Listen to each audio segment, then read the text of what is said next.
No cavalry coming this time, surrounded by 4 members of hungry, happy kangaroos. And that is now a double kill here. Hello, darkness, my old friend.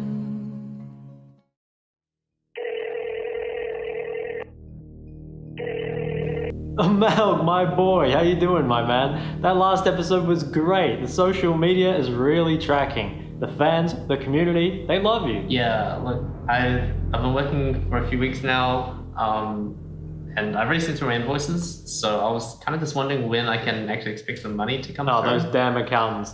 Listen, man, just give me a call tomorrow. I'll get back to you. First off, the best palmy is you just take everything off the top and you call it a schnitty because that's where it started. What about you guys? Where does that make it better though? Better call the boss again.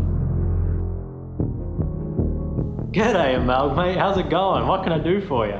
Hey, I was checking in on those invoices. You told me to call back again today? Yesterday's call? Well, I'm sure whatever it is, those invoices are being processed as we speak. They'll be in your account tomorrow.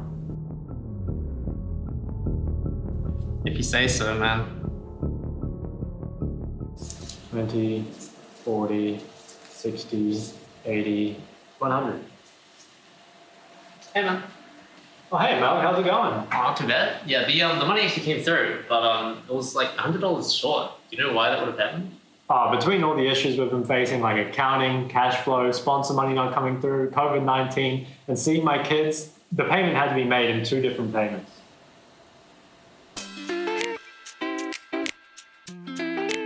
Hey everyone, welcome back to the show. I'm Shok, the Virgin of Valentine's, the well-endowed winner of mid, and I'm joined by the Sigma of Supports and the Prince of Punctual Payment, Emelg. Emelg's the name, sending invoices is my game. So we've wrapped up our first Super Week, and despite this being the least popular segment of our show, I'm going to force you guys to watch it anyway. Let's get into the games.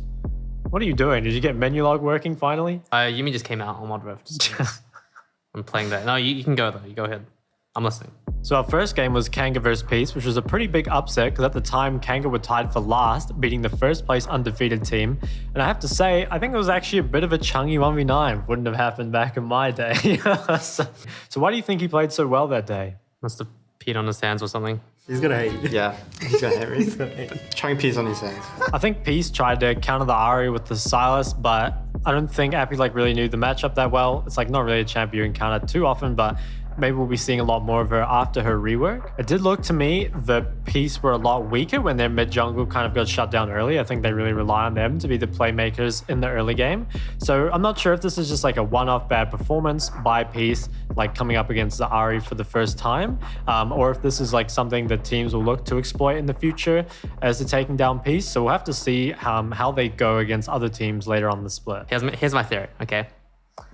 Chungy loves Ari, right?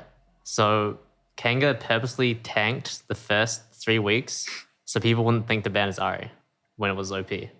Well, I mean, if Kanga are tanking games on purpose, they better stop soon because they are kind of running out of time to get back in that playoffs race. The only other interesting thing we saw from day one was Direwolves taking the Janna top up against Chiefs, and God, I'm glad that lost. Hey, Yumi guy, you have any thoughts on that?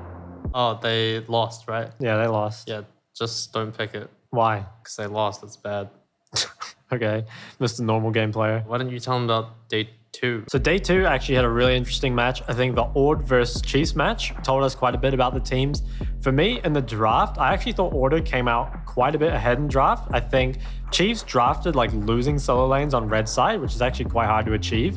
But they went and blinded the Veigar and the Tryndamere. And I thought that was pretty interesting. So they must think that Veigar is really strong on the patch. Also interesting was that Tryndamere was matched by Biopanther's Nasus. And to me, it was really clear he had no idea how to play this matchup. I think he has played Nasus before, so I don't think it's that he doesn't know how to play the champ. But the Tryndamere actually managed to take all 5 turret plates. Tryndamere is just whacking the tower underneath Nasus, and Nasus is not withering him or anything. And that was really weird to me. If you have a counter pick, you really need to know how to play the matchup very specifically because he has gotten this counter pick against a blind pick Tryndamere and he's down 100 CS. He's down all side lane pressure. He's lost his tower 1v1. So I wonder if this is something that people are going to look to exploit at the moment. Order don't have the best meta for them. I don't think tank tops are particularly strong. and I don't think melee mids are that good either. So I feel like their mid-top, are kind of weaker at the moment than they would be. So on one hand, like Order managing to be contesting that third place spot in a meta that's not good for them is like quite promising for the team. But on the other hand, if the meta doesn't change, I think they're going to have a lot of problems coming into the playoffs. Order picked Nessus, right? Yeah. Did they lose? Yeah. Probably shouldn't have picked Nessus. So for those of you that have made it this far, you're true fans and I'm proud of you, and we're almost there. On day 3, my favorite match was Peace vs PGG. I thought this was like a really nice game to see actually.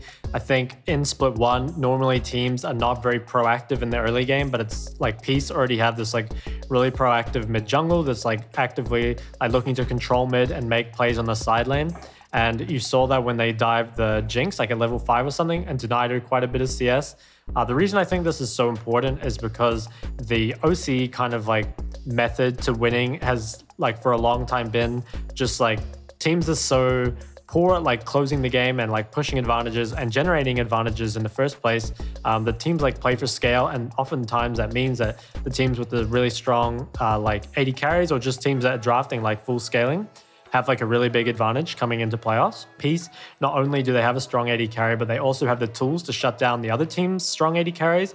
And I think that gives them a really good shot against teams like PDG and Chiefs, where they're somewhat reliant on their AD carry as like a fallback for them making mistakes, knowing that they're gonna like carry in the late game. The rest of day 3 wasn't really that interesting, but it did lead to some movement in the standings. I've done enough work this episode already, so why don't you take us through the standings, Emelg? Fine, whatever. So we saw Peace, still sitting at first place with Chiefs. PGG started off 2-2 like a bit earlier in the split, and now they're 5-4. They're kind of slowly clawing their way up there, but still, I wouldn't say they're like at a point where they're meeting the expectations of being that super team that everyone was talking about. And then tied with PGG is Order. The meta doesn't really fit them right now. Like Order definitely prefers like tankier tops and melee mids on Kisei. I think once we do see those champions come in, they will sort of shoot up the standings, but they are doing pretty well considering like what it is right now. And then we got Direwolves, Mammoth, Kanga, Gravitas in that order. Kanga did pick up a pretty convincing win against Peace, but then like they had a pretty disappointing game against PGG and Direwolves. Definitely still a lot to prove for Kanga. I think I saw that Styled was actually added to the GCD for Kanga. Okay. Maybe he's a secret weapon, who knows? I play with that guy. I pretty much made him who he is today. So right. Yeah, if anyone can turn it around, it's him. And then yeah, Gravitas. It's Gravitas. I think PGG and Kanga are maybe still like lower on the standings than maybe they should be. I feel like both teams are kind of a little lost in the sauce. They seem to be like trying a lot of like different things and having a lot of like hit or misses when it comes to like their drafts and their team comps and stuff like that. So hopefully both of these teams like will improve over the split, but I think definitely by split 2, both of these teams will be back to like being threats. Well, that's the moment you've all been waiting for. It's the bell of the ball. It's LCO Moments time. It was a big week for Chiefs. First off, we saw Draku with his really well done League of Legends pickup line. Best pickup line for League of Legends players. Are you a VOD? Because I can review you for hours. That was really cringe. Yeah, I thought it was pretty good. Do you have any? Yes. Okay, hit me with it. If you were a wave, I would freeze you outside my tower. What the so we fuck? could be together forever. Oh, okay. That actually turned out kind of nice. Yeah. All right. I thought of that on the spot. Yeah, I dig it. What's yours? All right, guys, listen to this one. Is that a Corky package, or are you just excited to see me? Oh, that was pretty Bayzed. Another Chiefs member, we had Arthur, of course, MVP from last week, always popping into other people's interviews, being that true team player. He ganked Tally's post-game interview. And then the next day, they teamed up for Razor's post-game interview, and they were celebrating together in the background. And I think Draku came in as well. We just need everyone there, and then it'll just be perfect. They're listening to us. I swear to God, though, that Arthur is ganking more in the post-game than he is in actual game. So I'd like to see that, change around a little bit. Also on day 1, we had Corporal talking about his Sigma grind set, Hex before sex. He's got the mindset he needs to go places in life, definitely. Sigma's never stopped grinding, so I'm out here. Like, even on Valentine's Day, I don't care. I'm grinding.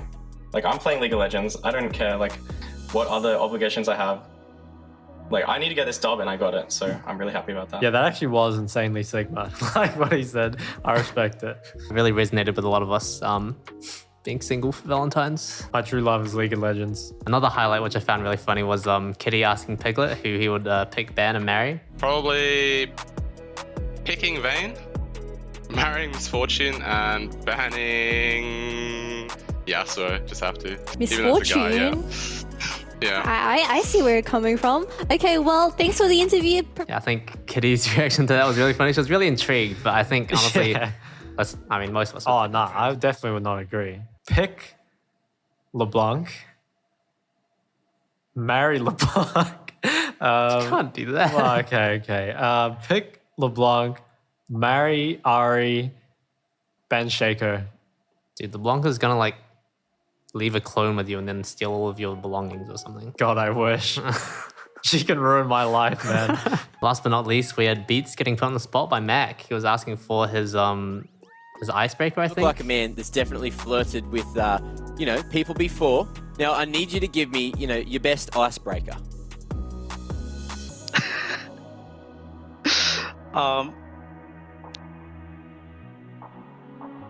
You put me in a pickle. I don't think I can do that. Yeah, I felt really bad for him watching that. It's so hard to think of stuff like that on the spot. And Yeah, speaking of on the spot, what's your favorite icebreaker?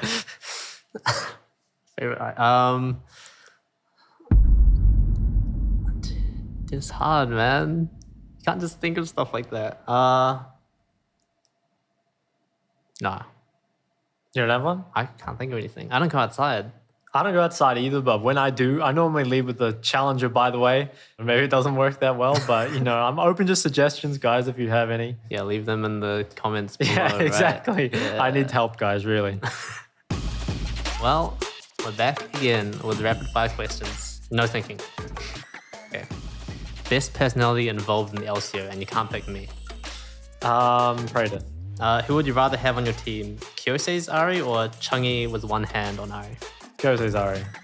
Really? Did you not see his game? Okay, Kyose did go 0-8 on Ari, which admittedly is pretty hard, but do you remember last year he had that insane win streak on Ari? He won 30 out of 40 games or something.